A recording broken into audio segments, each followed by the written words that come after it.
India में पहला lockdown हुआ था 24 मार्च को और तब से लेके अब तक आपका बच्चा ना ही स्कूल गया है ना ही कॉलेज। तो पहले क्वार्टर और पहले सेमेस्टर की फीस कहां पर गई? How is it making sense to you when every sector in India crashed and faced miserable losses? Private schools, colleges and universities considered it as their golden chance of making money. यहां तक कि bank ने भी अपने customers को EMI पे करने पे रियायतें दी, बट स्कूल्स उन्होंने पूरी की पूरी फीस वसूली, including the transportation charges, ICT charges, annual charges, examination charges. कहां गए ये पैसे? जबकि उन्होंने अपनी टीचर्स को, अपने स्टाफ को भी पूरी सैलरी नहीं दी है। और कॉलेज ने तो असभ्यताओं की सारी हदें ही पार कर दी। उन्होंने तो बच्चों से लेबोरेटरी फीस तक यूज करी है, जहां पर बच्चों ने कॉलेज का इंफ्रास्ट्रक्चर तक यूज नहीं करा। हर परिवार अपने पास उतनी सेविंग करके रखता है कि किसी भी विपदा की स्थिति में वो 2-3 महीने का गुजारा अपना आराम से कर सके। और क्योंकि आपके पास वो सेविंग थी, आपने स्कूल की फीस पे करने से पहले एक बार भी नहीं सोचा। But let me show you the harsh reality of it now. आप चाहे यकीन करो या ना करो, बट आपका बच्चा अगले साल अप्रैल तक ना ही स्कूल जाएगा और ना ही college.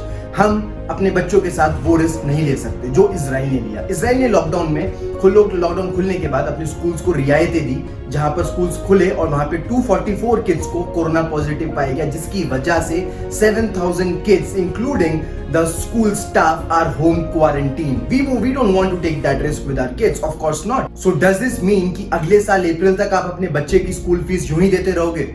If I consider your average monthly fees 5,000 rupees, so by the next April आप स्कूल को स्कूल फीस के नाम पे almost 60,000 रुपए दे चुके होगे, which is somewhat equal to the admission fees of the school. How does it making sense to you? मुझे इस बात में कोई भी लॉजिक नहीं दिखता। When economy shut down, jobs नहीं है, आपकी फाइनेंशियल कंडीशन उतनी स्ट्रांग नहीं है, पर तब भी स्कूल की फीस तो देनी ही है। मेरा सवाल है, किस लिए देनी है? कोरोना की वैक्सीन रेडी होने में एक इनडेफिनेट पीरियड है जिसके बारे में कोई भी नहीं जानता। वो 6 महीने में भी हो सकती है, 1 साल में, 1.5 साल में या 2 साल में। उस इनडेफिनेट टाइम तक ना आपका बच्चा स्कूल जाएगा ना ही कॉलेज।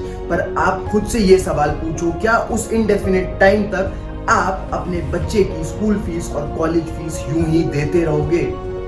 आपके पास पैसे नहीं हैं, आप अपनी लाइफ के साथ कॉम्प्रोमाइजेस करते रहोगे just for the sake of your school.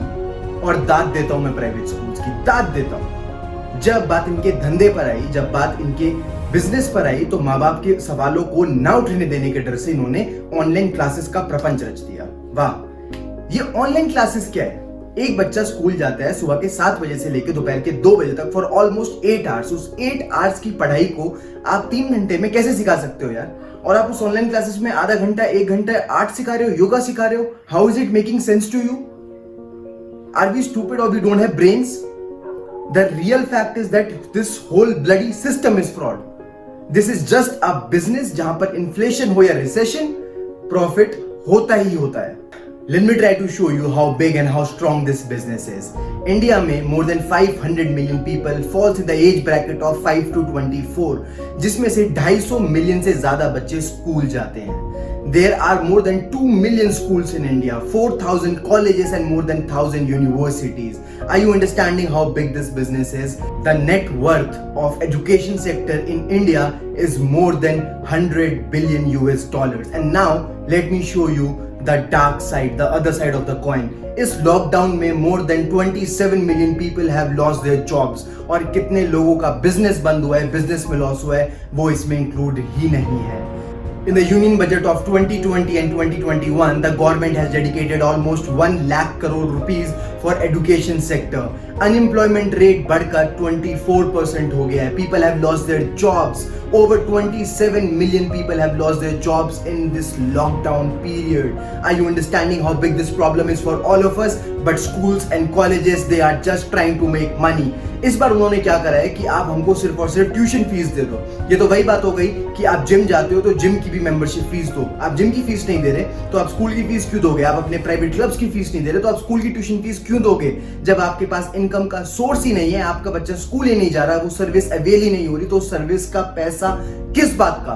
But let me tell you the real problem. The actual problem is कि जो बातें मैंने आपको बताई हैं वो सब कभी ना कभी आपके दिमाग में जरूर आई होंगी और शायद किसी ना किसी एक माँ बाप ने आवाज उठाई भी होगी। बट स्कूल की मनमानी को रोक पाना किसी एक पेरेंट के बस की बात नहीं, वो कुछ मुट्ठी भर पेरेंट नहीं कर सकते।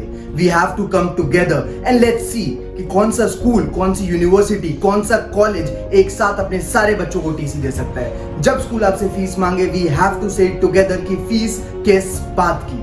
स्कूल की, कॉलेजेस की नेक्स्ट क्वार्टर और नेक्स्ट सेमेस्टर की फीस जुलाई में जाएगी, which means that we have pure 1 month with us. इस वीडियो को अपने रिलेटिव्स के साथ, कलीग्स के साथ, फैमिली के साथ, फ्रेंड्स के साथ शेयर करो और तब तक शेयर करो जब तक we have a community which is fighting against school की मनमानी। #say no to fees and trust me on this, no school and no university will take a single money from you. It's our duty to take a stand. It's our duty to fight against our rights. We all are in this together. Thank you. My name is Tushar Bhardwaj and make sure this video reach every 500 million people who are going to schools and their parents.